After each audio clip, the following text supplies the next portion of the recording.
भारत एक कृषि प्रधान देश है। हरित क्रांति के बाद आज भारत विश्व में चावल का दूसरा सबसे बड़ा उत्पादक है और वही गेहूं का चौथा सबसे बड़ा उत्पादक है। इसके साथ साथ भारत का फल, सब्जियां और मसाले के उत्पादन में भी श्रेष्ठ स्थान है। हरित क्रांति के शुरुआत में रासायनिक खाद के प्रयोग से अधिक उत्पादन हुआ, लेकिन धीरे धीरे रासायनिक खादों के प्रयोग के कारण जमीन की उर्वरा शक्ति क्षीण होने लगी, जिसकी वजह से उत्पादन घटने लगा और फसलें कमजोर होने लगीं। फसलों को कमजोर होने के कारण उसमें रोग एवं कीट लगने लगे। एक तरफ अधिक उत्पादन के लिए अधिक रासायनिक खाद का प्रयोग होने लगा एवं दूसरी ओर फसलों को रोग एवं कीटों से बचाने के लिए अधिक विषाक्त कीटनाशक का प्रयोग बढ़ गया, जिसके कारण जमीन में उपयोगी सूक्ष्म जीव खत्म होने लगे और जमीन बंजर होने लगी। रासायनिक खाद एवं कीटनाशक के उपयोग के कारण खाद्यान्न भी विषाक्त हो गए तथा जल वायु भी प्रदूषित हो गए, जिसके कारण मानव पशु पक्षी के स्वास्थ्य पर प्रतिकूल प्रभाव पड़ा, जिसका परिणाम आपके सामने है। अब समय आ गया है कि हम खेती में नए मॉडल की ओर बढ़े और जमीन को उपजाऊ बनाने की तकनीक को बढ़ावा दें, जिसके लिए सेफोन माइक्रोबायल टेक्नोलॉजी लेकर आया है बायोकार्ट न्यूट्रिशन, जो जमीन में उपयोगी सूक्ष्म जीवों की संख्या बढ़ाता है और रासायनिक खाद की आवश्यकता को भी कम करता है। बायोकार्ट न्यूट्रिशन एक 8 प्रोडक्ट का बायो ऑर्गेनिक कॉम्बो पैक है। इसमें विभिन्न प्रकार के बैक्टीरिया, ऑर्गेनिक कार्बन और ट्रेस तत्व होते हैं, जो मिट्टी में मौजूद पोषक तत्वों और सूक्ष्म पोषक तत्वों को उपलब्ध रूप में परिवर्तित करते हैं। बायोकार्ट न्यूट्रिशन पौधे में मौजूद पोषक तत्वों की कमी को पूरा करते हैं और पौधे को स्वस्थ रखते हैं, जिससे पौधे की रोग प्रतिरोधक क्षमता बढ़ती है। तो मिट्टी की भौतिक संरचना में सुधार होता है, मिट्टी में सूक्ष्म जीवों की संख्या बढ़ती है, मिट्टी में कार्बन की मात्रा बढ़ती है और मिट्टी उपजाऊ बनती है। बायोकार्ड न्यूट्रिशन को ड्रिप सिंचाई, सॉइल ड्रिंचिंग और सॉइल एप्लीकेशन से 4 विभिन्न सिंचाई में उपयोग करें। प्रथम सिंचाई में एक्टिव कार्बन और एचडी डीकंपोस्टर का उपयोग करें। एक्टिव कार्बन का उपयोग अक्सर मिट्टी की उर्वरता बढ़ाने के लिए किया जाता है।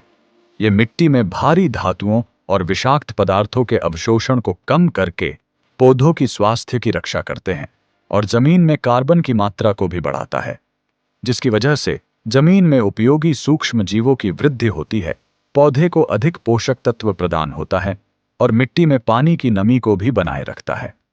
एचडी डीकंपोस्टर में मौजूद सूक्ष्म जीव जमीन में पड़ी सूखी जड़, पत्ती, सूक्ष्म जीवों के अवशेषों, कृषि अवशेषों, पशु के गोबर और इनके साथ साथ सभी प्रकार के कार्बनिक कचरे को भी खाद में बदल देता है।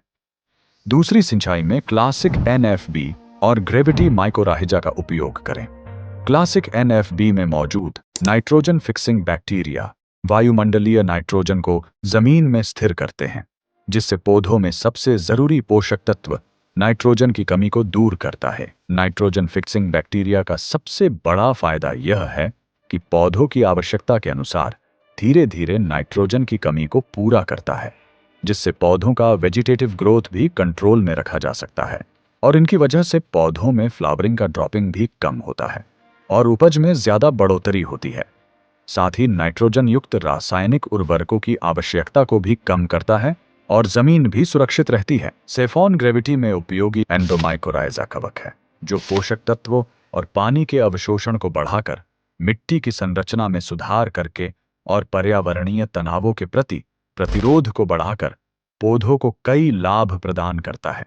वे पौधों के जड़ के अंदर और बाहर मकड़ी के जाल जैसा फंगल तंतुओं का एक नेटवर्क बनाता है, जो मिट्टी में दूर तक फैलते हैं और पानी एवं उपयोगी पोषक तत्वों को पौधों की जड़ तक पहुंचाते हैं, जिससे सेफोन ग्रेविटी में मौजूद माइकोराहिजा पौधों में खाना खाने वाले व्हाइट रूट की संख्या में भारी मात्रा में बढ़ोतरी करता है और जमीन में कई हानिकारक फफूंदजन्य बीमारियों से सुरक्षा प्रदान करता है। तीसरी सिंचाई में क्लासिक पीएसबी और क्लासिक जेडएसबी का उपयोग करें। मुख्य रूप से फोस्फरस एक आवश्यक पोषक तत्व है और पर्याप्त फोस्फरस पौधों की वृद्धि के लिए महत्वपूर्ण है, जिसमें जड़ विकास, फूल और फल शामिल हैं। लेकिन वर्षों से जमीन में उपयोग किए जाने वाले रासायनिक फॉस्फेटिक उर्वरक से जमीन में मौजूद माइक्रोन्यूट्रिएंट के साथ जुड़कर एक मजबूत अघुलनशील क्षार का निर्माण हो रहा है जो भूमि को बंजर बना रहा है, जिसकी वजह से जमीन में फॉस्फोरस और माइक्रोन्यूट्रिएंट दोनों की कमी हो रही है। क्लासिक पीएसबी में मौजूद बैसिलस मेगाटेरियम नाम के सूक्ष्म जीव जमीन में मौजूद अघुलनशील फॉस्फोरस रूपों को घुलनशील रूपों में परिवर्तित करते हैं, जिन्हें पौधे आसानी से अवशोषित कर सकते हैं। पीएसबी मिट्टी के स्वास्थ्य में भी योगदान देता है एवं महंगे प्रदूषणकारी रासायनिक फॉस्फेटिक उर्वरकों पर निर्भरता को 40% से 50% कम करता है और एक अधिक टिकाऊ कृषि प्रणाली को बढ़ावा देता है। क्लासिक जेडेसबी में थायोबैसिलस थायोऑक्सीडेंस नाम के एक जिंक घुलनशील सूक्ष्म जीव है जो मिट्टी में मौजूद सभी प्रकार के सूक्ष्म पोषक तत्वों को घुलनशील स्वरूप में परिवर्तित करते हैं, खास करके अघुलनशील जिंक जैसे कि जिंक ऑक्साइड, जिंक कार्बोनेट और जिंक फॉस्फेट सहित विभिन्न स्रोतों से जिंक को घुलनशील बनाता है, जिससे यह पौधों के लिए सुलभ हो जाता है, जिन्हें पौधे आसानी से अवशोषित कर सकते हैं। इस प्रकार जिंक की उपलब्धता में सुधार होता है।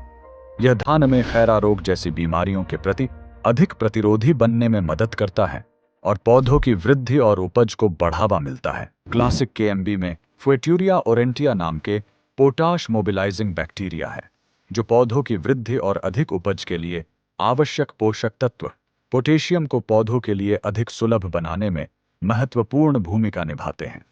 ये बैक्टीरिया मिट्टी में अघुलनशील रूपों से पोटेशियम को घुलनशील और गतिशील बनाकर पौधे को प्राप्त करते हैं, जिससे पौधों की जड़ों तक पोटाश की उपलब्धता बढ़ जाती है, जिससे जड़ों का तेज विकास होता है और बेहतर पोषक तत्व और पानी के अवशोषण को बढ़ाता है, जो फसल की पैदावार बढ़ाने के लिए महत्वपूर्ण है। मिस्ट्री नैनो पोषक तत्वों की पूर्ति तेजी से करता है, उत्पाद की गुणवत्ता में सुधार करता है और जड़ों के विकास को बढ़ावा देता है। मिस्ट्री नैनो पत्तियों की वृद्धि को बढ़ाता है और संतुलित करता है, फूलों और फलों के सेट को भी बेहतर बनाता है। मिस्ट्री में वायरस से बचाव करने के लिए एंटीटॉक्सिन होते हैं जो पौधों को पर्यावरणीय तनाव सहने में मदद करता है। मिट्टी, पर्यावरण और किसान तीनों के लिए लाभकारी है, तो आज ही अपनाइए यह बायोकार्ट न्यूट्रिशन। तो अपने नजदीकी कृषि विक्रेता से पूछिए। बायोकार्ट न्यूट्रिशन, एक छोटा बदलाव, बड़े नतीजे।